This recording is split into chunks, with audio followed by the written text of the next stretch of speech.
शक्यते कथम्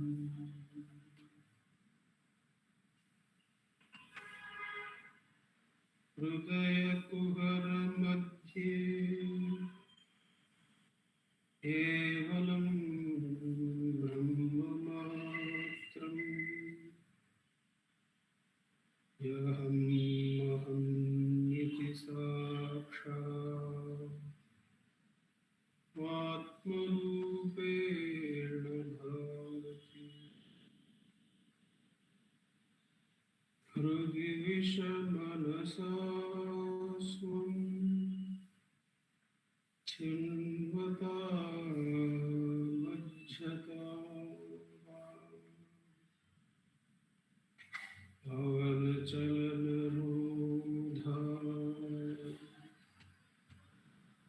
आत्मनिष्ठो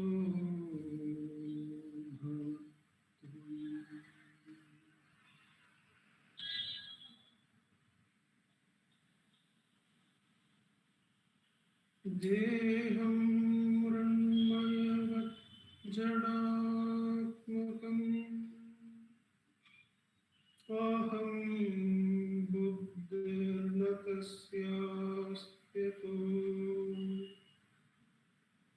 नाहं तत्तत भावशुद्धिसमये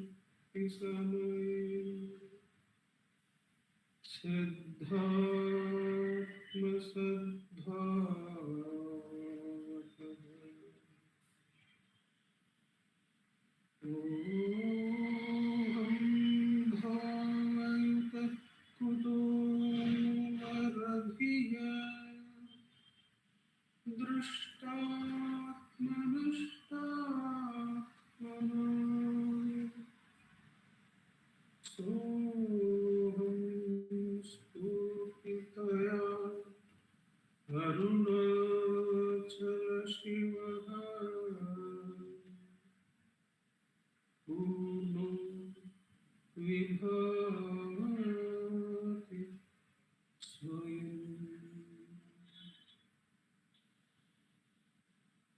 सोहं स्फूर्तितया अरुणाचल शिवः पूर्णो विभाति स्वयम्.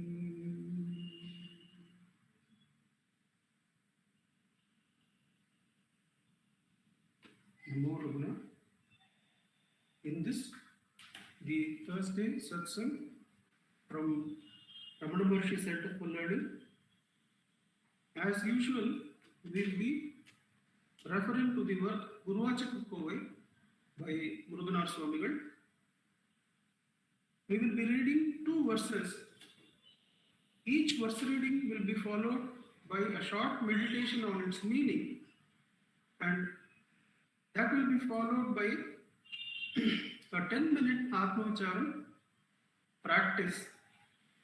And after these 2 segments of reading the verse, meditating on its meaning, and practice of Atmavicharam are over, there will be a summing up by our President, Dr. Sharadaka, and that will be followed by the offering of Sri Ramana Stotram by Vaibhavji and Pratnama.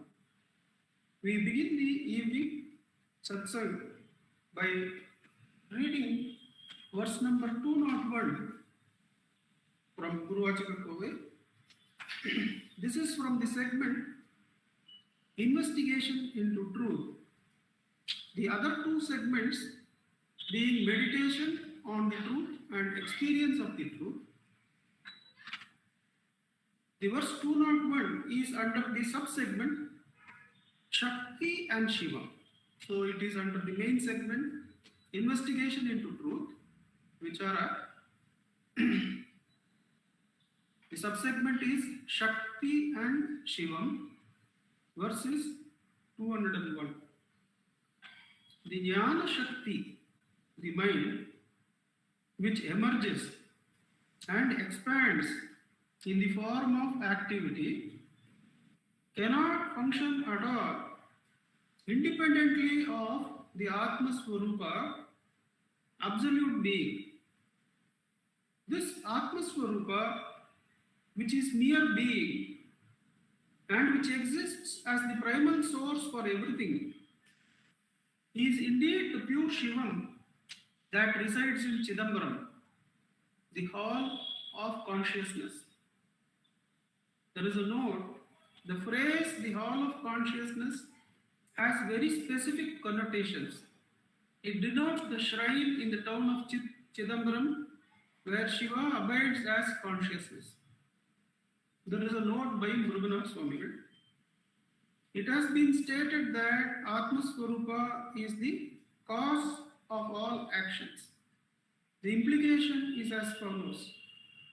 Just as action does not exist apart from its performer, Shakti does not exist apart from Shivam, its wielder.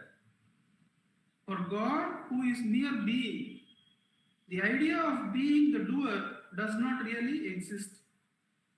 It exists only in the view of the ignorant who see the world, a wholly mental manifestation, as real. So we go into the meditation of its meaning.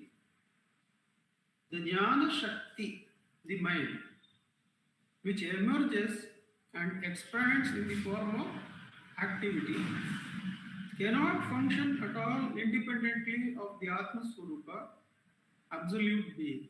So the Atma Swarupa is absolute being. Absolute being means that being which is not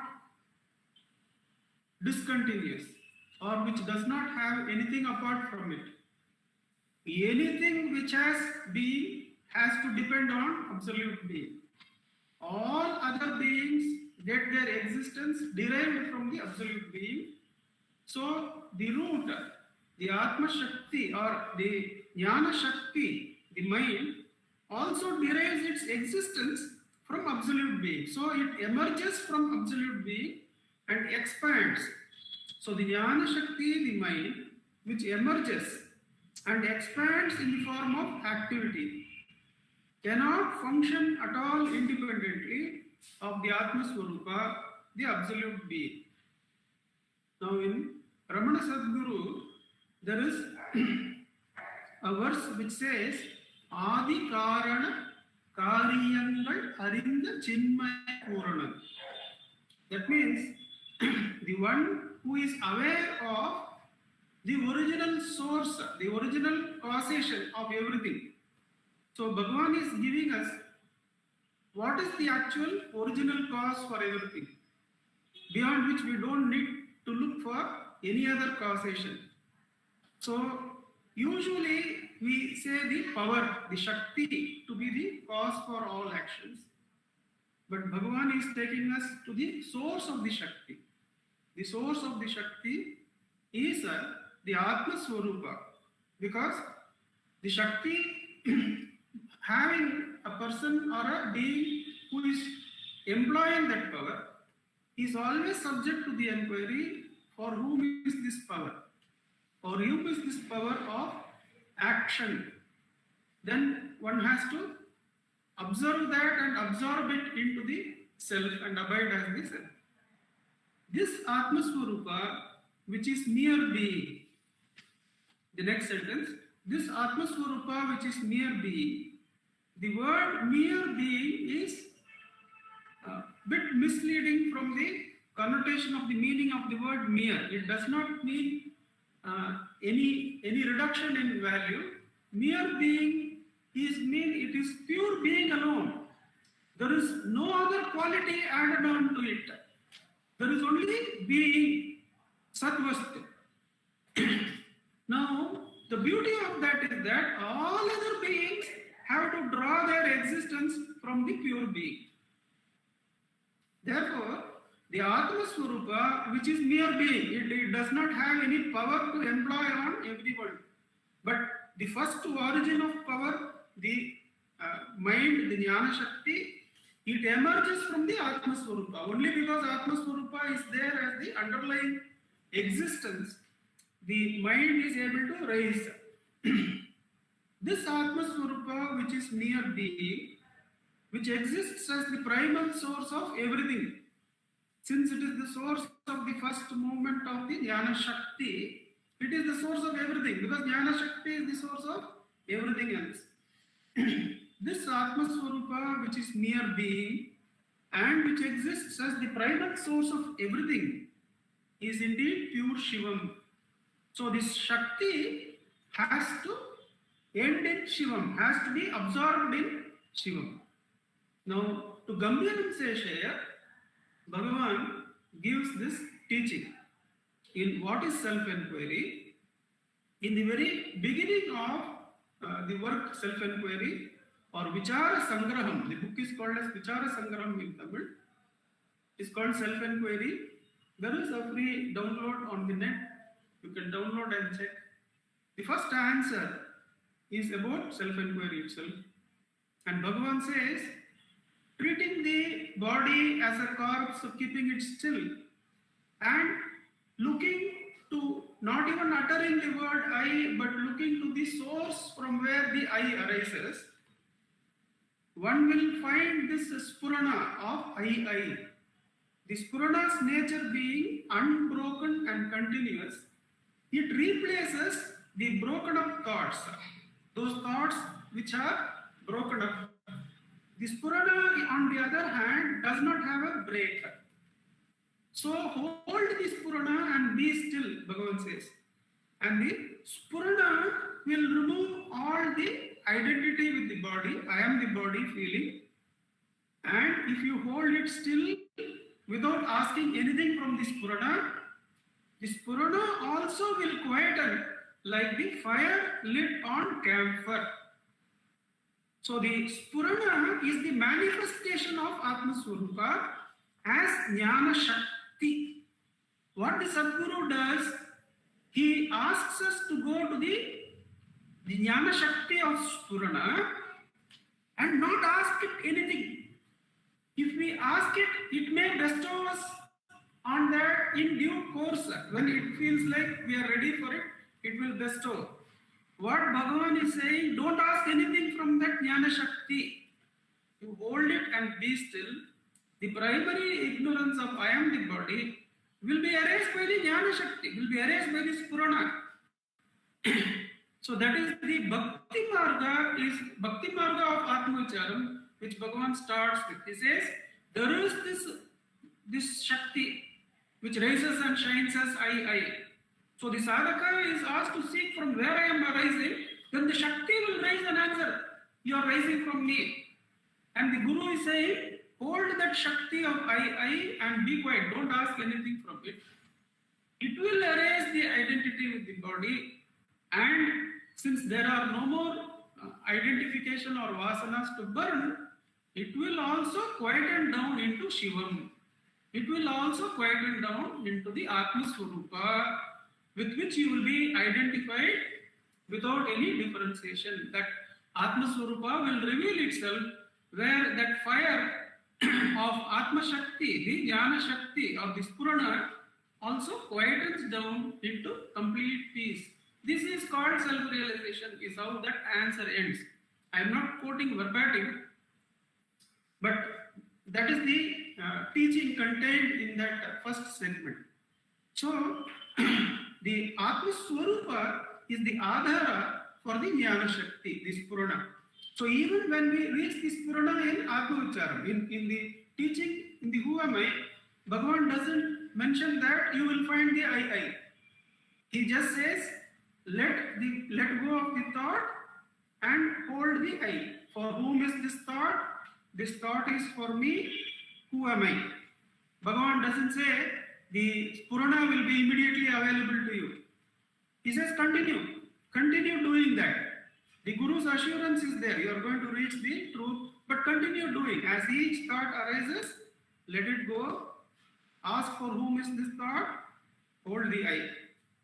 Then as the vasanas are burnt, we will reach the point where Bhagavan taught Gambhiram Seshaya, that this Purana will be felt. Continue the enquiry. Continue the enquiry. For whom is this Purana? Then the Spurana also quietens down with nothing more to burn. And where are we? We are in Shivam.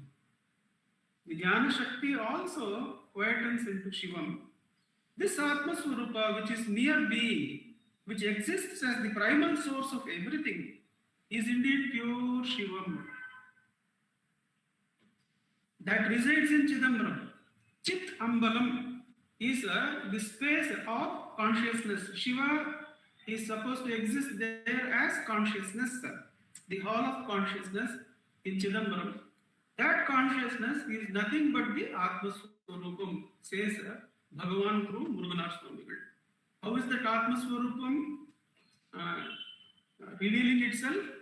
When a thought arises, we are not to pursue the thought, but to let go of the thought and hold our own I thought by asking, for whom has this thought arisen? For me, who am I?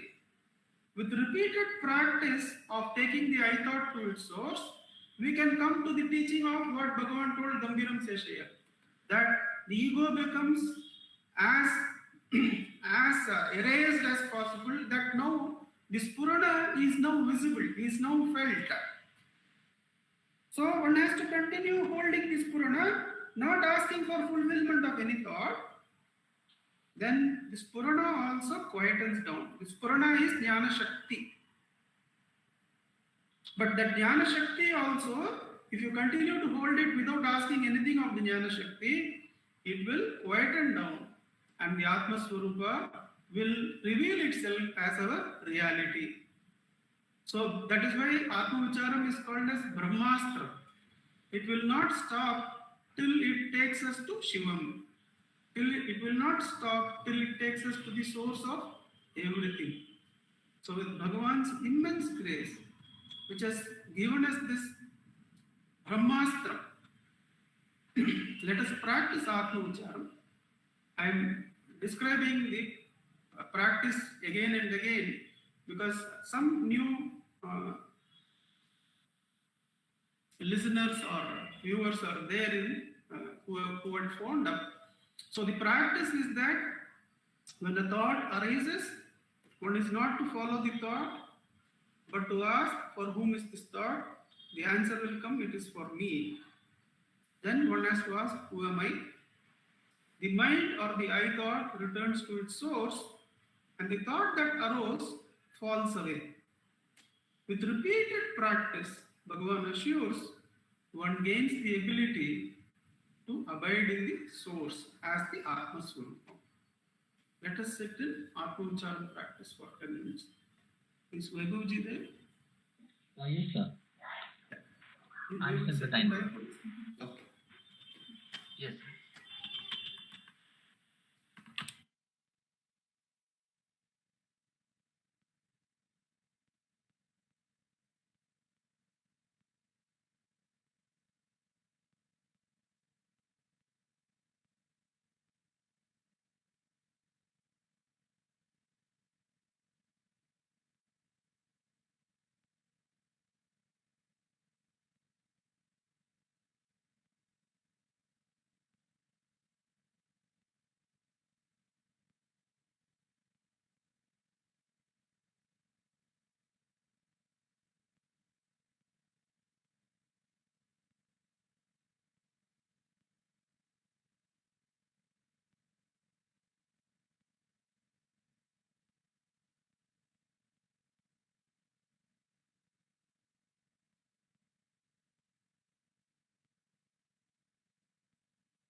Namo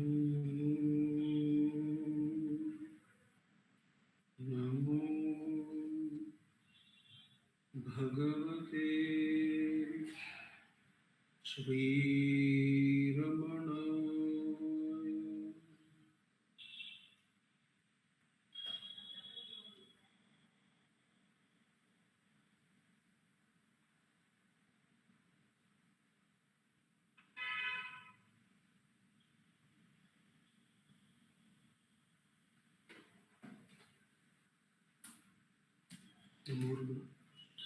We continue the satsang by going on to verse number 982.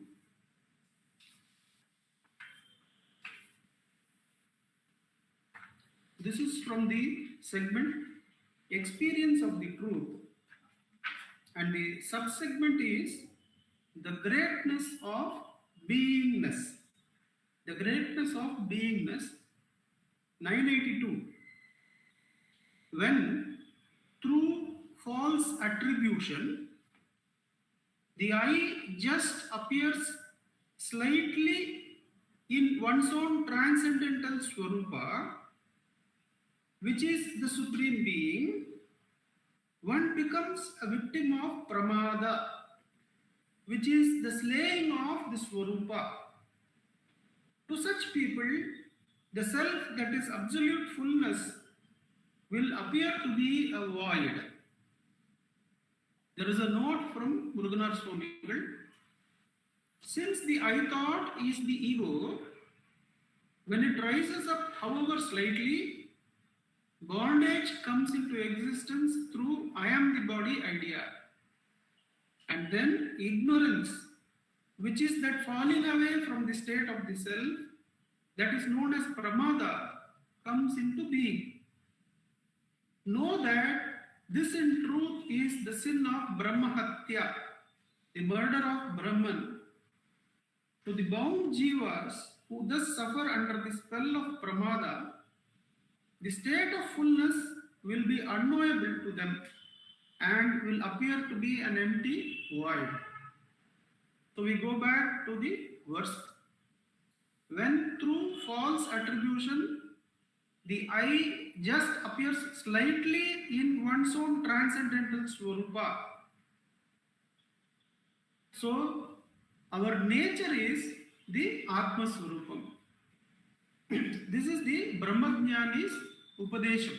The Upadesham of Bhagavan is that our real nature is the existing Adhara from which the Jnana Shakti referred to in the previous verse rises, and from which the whole area of action, the mind expands as the area of action, of which the Jiva Bhava, that I am this body, is a fragment, is a tiny fragment. So Muruganar Swami says, when through false attribution, when in reality we are the Atma Swarupam, but by false attribution we identify with some other body as I, and it appears even slightly, he says, even if that I appears slightly in one's own transcendental Swarupa, which is the Supreme Being, one becomes a victim of pramada, that is the forgetfulness of one's true nature, and which is the slaying of the Swarupa. Now, though the sentence appears to be negative, it has a big positive in it, that the ego is always arising only from the ever-present Atma Swarupa. God is waiting for us all the time. He is always present behind the Atma Swarupam, behind the ego as the Atma Swarupam. Now, this verse says that when from that reality of Atma Swarupam, even if the ego rises in the slightest, which is the experience of all the ones with Jiva Bhava, then that particular error of forgetfulness of our reality, the fullness of the self, the Purna Vastu's reality is forgotten. That is called as pramada, the forgetfulness of one's reality. this error of pramada is equated to the slaying of Swarupa. That is in the later note by Muruganar Swamigal, it is called as Atma, the Brahma Hatya. Now, there is a talk in which one of the questioners is deeply concerned about the practice of suicide. That he is concerned that whether the committing of suicide is right or wrong. Now, that is a serious question in this area of Jnana Shakti. We all discuss it quite seriously, and how Bhagavan deals with it is very interesting, because what Bhagavan wants us to do is to turn towards the self, turn towards the Atma Swarupam. Now, how he does this is that by mentioning this particular fact, that why do you meditate on whether suicide is right or wrong? It may be a point of meditation in a different field, but when you are interested in your reality of Atma Swarupam, you should understand that all the beings who have forgotten their Atma Swarupam have actually killed the Brahman, killed the Brahma Swarupa, the Atma Swarupa. So they are all suicides, in the sense that they have suicided themselves to their reality, their real Swarupam. So how Bhagavan does it is, everybody is a suicide. See, when everybody is a suicide, now how do you particularly point out this or that and worry about some and not worry about some? You have no other option but to turn inside. All of us have made the same error of being forgetful of our source. Then why differentiate whether X is doing this or doing that?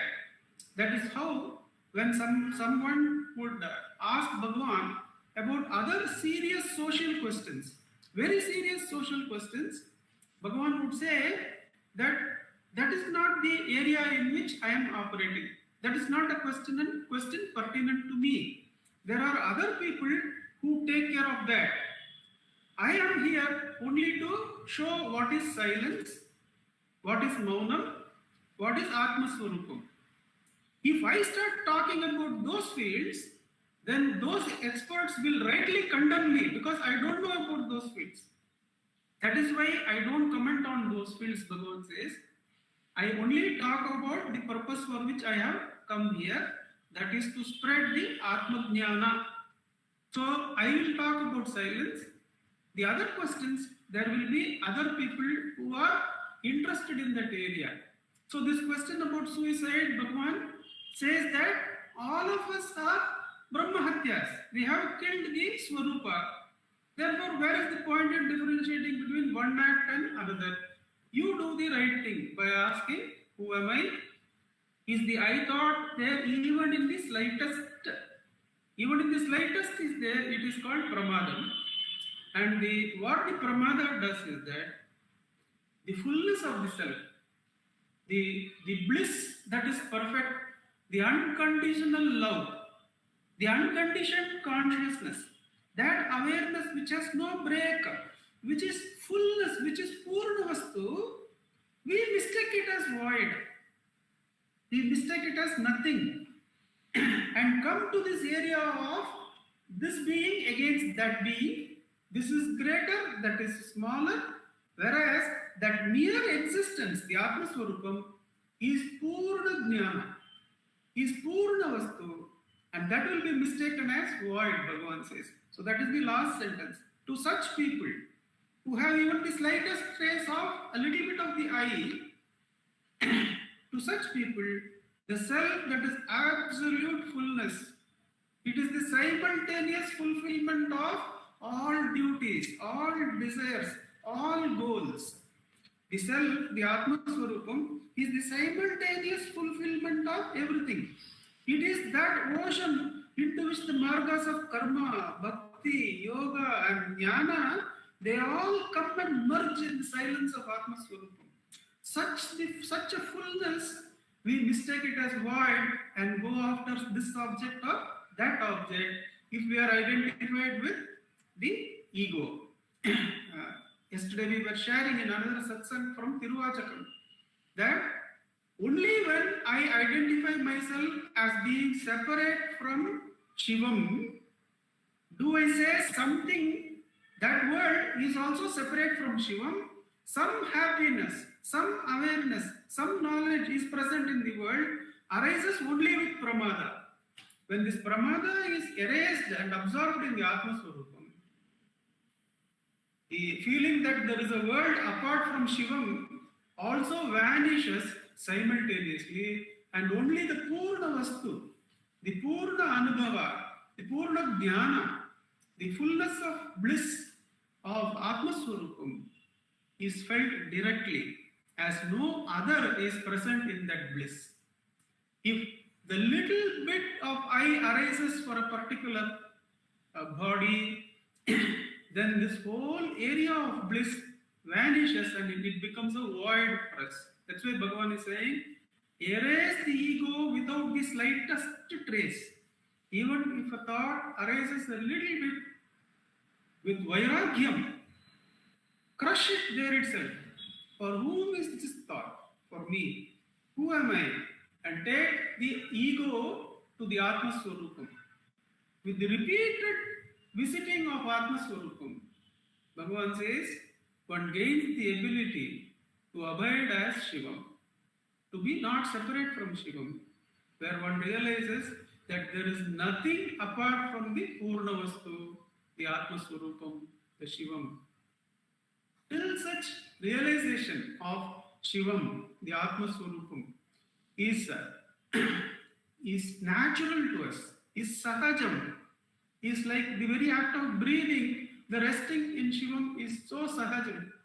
Till such time, we should practice Atmauchara. With Bhagavan's immense grace, let us sit in the practice of Atmaucharam for 10 minutes. Vaibhuji, you can set the time for us. Yes, sir. I'll set the time.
request our President, Dr. Sharadaka, to give us the summing up remarks. Namo Ramanaka. Namo Ramana.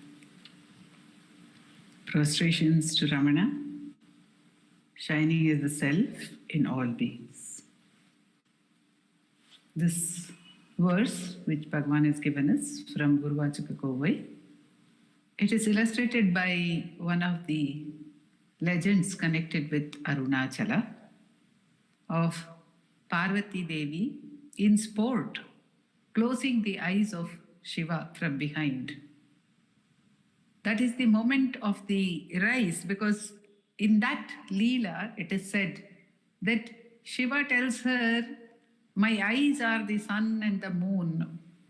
And she thinks, oh, how is it possible? He is only teasing me. And she, in order to test it, she closes the eyes. So to say, that is the rise of the slight test. If we look at Parvati Devi, the purest of pure, and she has this doubt and she closes the eyes of Shiva, whereby the entire, all the universes are engulfed in darkness. So that is what Bhagavan is saying, that even if there is a slight rise of the identity, everything becomes a void. It's all engulfed in darkness, it is said. And of course, then it goes on that there is never a point of hopelessness. As Nandakumarji again pointed out, there is the beauty of that verse, that if there is an error, there is always the possibility of correction of that error. So in a moment, first Shiva opens his third eye, which is fire, which we can say is the possibility of self-inquiry, the possibility of some light, the possibility of returning to our source is shown to us. And then immediately, when the moment the light comes, then we recognize the error. Oh my God, I have done something wrong. Parvati Devi, she says, I have made a grievous error. I have caused destruction. I have caused the void to happen. Then Shiva tells her, you cannot do anything wrong because you are pure by nature. That is what in the first answer by Bhagavan, he tells us that the manas is pure. That is the Aham Spurana, which is the Shakti, which is the Shakti rising from Shiva, that is pure, absolutely pure. But then he says, doesn't matter, still, as an example to all the people of the world, you go down on earth and do penance. And in the process of the penance, what happens? She first comes to Kashi, she becomes Annapurna. The love for the manifestation is there. But the love for the manifestation cannot culminate. Even the Ashtamurti Brik Deva Pujanam cannot be the culmination of tapas. So Shiva says, you have to leave from here. You have to go to Kanchi. And in Kanchi, as Kamakshi, recently I had a beautiful explanation of Kamakshi. That is, her eyes are so full of Kama for Shiva. They are so full of love for Shiva that when you look at those eyes, then you are also filled with love for Shiva. So this Aham Spurana, as again Nandakumarji told us, if it is not turned towards an object, it has got pure love for the self, and therefore it will automatically turn one into the self, or it will also get absorbed into the self, which is what happens for Amma, the Devi, at Arunachala. So thereby, she teaches us how to love Shiva to the point of, what does she do over there? She wants to get into him. She wants to merge with him. She says, even you say that I am pure. Yes, I am aware that I am not different from you. I am always aware. Even then, if there are two forms, if we are two independent forms, if there is duality in any manner, then I can make a mistake. And I can again get separated from you. I don't want that to happen. Therefore, let there be no duality whatsoever. That is where Shiva says, all right. And he gives her half of his own body. So symbolically, it is like she merges into the light itself. She becomes one with that. It is that mere being which Bhagavan talks about, has talked about to us in the first verse of which he gave us today. That mere being, the aham spurana, merging into that mere being is what we see in the merger of Amma into Appa, Devi into Shiva in Arunachala. And Bhagavan refers to this in his first verse of Navamani Male. Achalane ayinu achavaita nil achalayam amma yediradum. He says that this in the Chitsave, Shiva was dancing. So when we see the manifestation, it is Shiva's dance. There is no doubt. The Nataraja idol, the iconography is only to represent the dance of all the, including every particle from the minutest to the largest. The dance, that magnificent dance, is the dance of Nataraja. Achavaitannil achalayamamma yediradum. Achala uruvil achakti udungida ongum arunachalam. So when the pure in the Jnani, Bhagavan says the aham spurana is the manifestation, and that too, it seems in Shivananda Lahari, Adi Shankara says that she rises, that power rises out of pure love and compassion.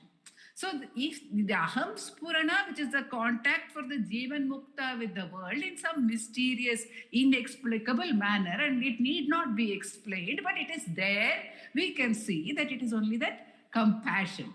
But then for us to understand, we have to, Bhagavan says, we have to go in further, because so many beautiful, wondrous things are possible. Again, Nandakmarji very sweetly said that the aham spurana can yield anything. What of the aham spurana? Because everything is only that chit shakti. Even a single thought of ours can yield. It will yield something.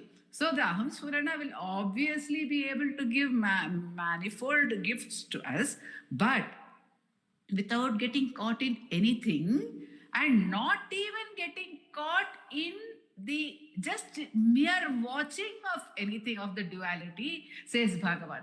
He gives the story of Nakirar, where he says that Nakirar was in that state, and then he opened his eyes.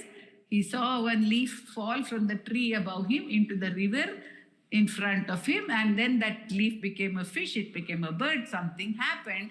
And normally we would be wonderstruck by such a thing happening. We may be amazed, we may be overjoyed, we may want to share it. See, we are amazed with every thought of ours. Otherwise, why do we hold on to it? We are overjoyed with every thought of ours. We are overjoyed with everything that is manifest. And this, but Nakirar was not even overjoyed. He was not even amazed, but he observed. So that's why Bhagavan is telling, even if there is the slightest rise of identity, then it is dangerous. He says, when thought arises, even as the rising of the thought, it should be observed, and it should be questioned with self-inquiry, and hopefully it will merge in the source. Otherwise, again, the attempt has to be made. It should not be allowed. Don't run with a running mind, he says. So Nakirar, who just observed this, the story goes that he became fallen from his yoga brashta, he became. And that because he was no longer in union with that, he had that division. He could see an object as apart from himself. That's all he did. He saw an object as apart from himself. So the mere, even that much of a rise of identity, Bhagavan says one must watch it. Of course, further the story goes that Nakirar, it says Yoga Brashta means he went to hell, and in hell he sang that great praise of Muruga, and he released everyone who was in hell, and he also was released. There is, of course, the divine play. But then we do not know. So, what is our role? Our role is to hold on. What the further the divine play does, whether it throws us out or takes us in, that is up to it, what it will do. But for us, we have to hold on. We have to hold on till the nth point. There is an interesting story for the nth point, which I heard from Dilip, that he said there is a story where Arjuna gives a promise to one Brahmana that he will save his son from the jaws of death. Rather, he will go to Yamaloka and bring him back. And Arjuna goes there and he is unable to even get the doors to open. And then he lights a fire to commit suicide, to commit the Atmahatya, which was referred to. Because he says, I was unable to fulfill my promise. At that point, Krishna appears. Always it is in order to quell the ego, and he asks Arjuna, what are you doing? Why are you doing this? So he says, I have made every effort and I am unable to get the doors of Yamaloka open and even encounter Yama. Then it's a very interesting point. That point is, Krishna says, how are you saying you have made every effort? You are spending your time lighting a fire, wanting to jump into it. In that moment also, if you are making every effort, how could your mind have wavered from that effort? If your mind has wavered from that effort, you have not made every effort. You could have even banged your head against the door and died. But you should not have come away from the door and lit the fire if you are saying you have made every effort. So that is the degree of effort that it is possible for one to make, and one can keep on making it. It is of course, it will happen by Bhagavan's grace. It happens that intensity of the effort also comes in. The intensity of the longing for what is called the mere existence, which is, as Kumarji said, the word mere doesn't mean merely, it means only, it means the fullness, nothing apart from that is there. But sometimes we treat it like that. Oh, that's only mere existence. What is there in it? All this is very beautiful. We tend to do that. That's why he pointed out that error of ours also. Let us, by that very grace, understand its immensity, its beauty, and that there is nothing apart from it. As again and again in this way or that way, again and again we are told in these verses, there is nothing more worthwhile. There's nothing apart from it. There's nothing worthwhile other than it, because there's nothing other than it. So let us, by that grace, turn within through the beautiful and powerful Shakti of Atma Vichara, which connects us to the Aham Spurana, and then in that silence and the love for the self, it swallows that as well in that immensity of grace. Om Namo Bhagavate Sri Ramanaya.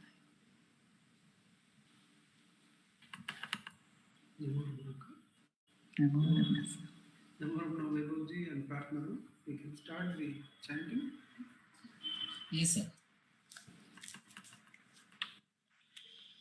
Namo Ramana. Bharatvaja Vishwanath Virachitam Sri Ramanashtottara Shatanamavalihi Apara Satchit Sukhavari Rashe Yasyomi Matram Bhuvanam Samasam Guhahitam Tam Ramanam Gaviram Chinta Vihinam Hridchintayami Om Mahase Namah Om Shena Jataya Namaha Om Sri Ramanaya Namaha Om Gurave Namaha Om Akhanda Samvidakaraya Namaha Om Mahaujase Namaha Om Karanotbhavaya Namaha Om Jagadditaavataraya Namaha Om Sri Bhuminath Sthalosthitaya Namaha Om Parashara Kulottamsaya Namaha Om Sundararya Tapahphalaya Namaha Om Kamaniya Sucharitraya Namaha Om Sahayamba Sahayavate Namaha ॐ शोणाचलमहोलीनमानसाय नमः। ॐ स्वर्णहस्तकाय नमः। ॐ श्रीमद्द्वादशान्तमहास्थले लब्धविद्योदयाय नमः। ॐ महाशक्तिनिपातेन प्रबुद्धाय नमः। ॐ परमार्थविदे नमः। ॐ तीव्राय नमः। ॐ पितृपदान्वेषिणे नमः। ॐ इन्दुमौलिना पितृमते नमः। ॐ पितुरादेशतः शोणशैलं प्राप्ताय नमः। ॐ तपोमयाय नमः। ॐ उदासीनाय नमः। ॐ महायोगिने नमः। ॐ महोत्साहाय नमः। ॐ कुशाग्रधिये नमः। ॐ शान्तसङ्कल्पसम्भ्रमाय नमः। ॐ सुसन्दृशे नमः। ॐ सवित्रे नमः। ॐ स्थिराय नमः। ॐ तपःक्षपितसर्वाङ्गाय नमः। ॐ फुल्लाम्बुजविलोचनाय नमः। ॐ चन्द्रिकासितहासश्रीमण्डिताननमण्डलाय नमः। ॐ चूतवाट्यां समासीनाय नमः। ॐ चूडिताखिलविभ्रमाय नमः। ॐ वेदवेदान्ततत्त्वज्ञाय नमः। ॐ चिन्मुद्रिणे नमः। ॐ त्रिगुणातिगाय नमः। ॐ विरूपाक्षगुहावासाय नमः। ॐ विराजतचलाकृतये नमः। ॐ उद्दीप्तनयनाय नमः। ॐ पूर्णाय नमः। ॐ रचिताचलताण्डवाय नमः। ॐ गम्भीराय नमः। ॐ परमाचार्याय नमः। ॐ सुप्रसन्नाय नमः। ॐ अभयप्रदाय नमः। ॐ दक्षिणास्य निभाय नमः। ॐ धीराय नमः। ॐ दक्षिणाभिमुखाय नमः। ॐ स्वराजे नमः। ॐ महर्षये नमः। ॐ भगवते नमः। ॐ ईड्याय नमः। ॐ भूमविद्याविशारदाय नमः। ॐ विमलाय नमः। ॐ दीर्घदर्शिने नमः। ॐ आप्ताय नमः। ॐ ऋजुमार्गप्रदर्शकाय नमः। ॐ समदृशे नमः। ॐ सत्यदृशे नमः। ॐ सत्याय नमः। ॐ प्रशान्ताय नमः। ॐ अमितविक्रमाय नमः। ॐ सुकुमाराय नमः। ॐ सदानन्दाय नमः। ॐ मृदुभाषिणे नमः। ॐ दयार्णवाय नमः। ॐ श्रीशोणाचलरिक्तोतस्कन्धाश्रमनिकेतनाय नमः। ॐ सद्दर्शनोपदिष्ट्रे नमः। ॐ सद्भक्तवृन्दपरिवृताय नमः। ॐ गणेशमुनिभृङ्गेन सेविताङ्घ्रिसरोरुहाय नमः। ॐ गीतोपदेशसारादिग्रन्थसञ्चिन्नसंशयाय नमः। ॐ वर्णाश्रममतातीताय नमः। ॐ रसज्ञाय नमः। ॐ सौम्याय नमः। ॐ आत्मवते नमः। ॐ सर्वावनिमतस्थानाम् आराध्याय नमः। ॐ सर्वसद्गुणिने नमः। ॐ आत्मारामाय नमः। ॐ महाभागाय नमः। ॐ मात्रमुक्तिविधायकाय नमः। ॐ विनताय नमः। ॐ विनुताय नमः। ॐ विप्राय नमः। ॐ मुनीन्द्राय नमः। ॐ पावकोज्ज्वलाय नमः। ॐ दर्शनादगसंहारिणे नमः। ॐ मौनेन स्वात्मबोधकाय नमः। ॐ ऋच्चान्तिकरसान्निध्याय नमः। ॐ स्मरणाद्बन्धमोचकाय नमः।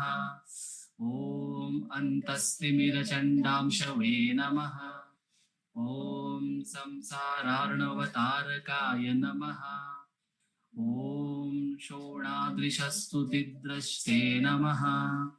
ॐ हार्दविद्याप्रकाशकाय नमः। ॐ अविच्युतनिजप्रज्ञाय नमः। ॐ नैसर्गिकमहातपसे नमः। ॐ कमण्डलुधराय नमः। ॐ शुभ्रकौपीनवसनाय नमः। ॐ गुहाय नमः। ॐ दण्डपाणये नमः। ॐ कृपापूर्णाय नमः। ॐ भवरोगविषग्वराय नमः। ॐ स्कन्दाय नमः। ॐ देवतमाय नमः। ॐ अमर्त्याय नमः। ॐ सेनान्ये नमः। ॐ पुरुषोत्तमाय नमः। ॐ श्रीरमण भगवते नमः। श्रीरमणाष्टोत्तरशतनाम पूजां समर्पयामि। यस्थानोररुणाचलस्य पदयोः स्मृत्याजनिं प्राप्यत दिव्यानुग्रह सुप्रवाह विवश सादात्म्यभावं गतः वृन्निष्ठस्वगभीर नित्यतपसा लोकान् पुनास्येकराट् तस्मै श्रीरमणाय ते नमनितं लोकोत्तर ज्योतिषे। ॐ नमो भगवते श्रीरमणाय।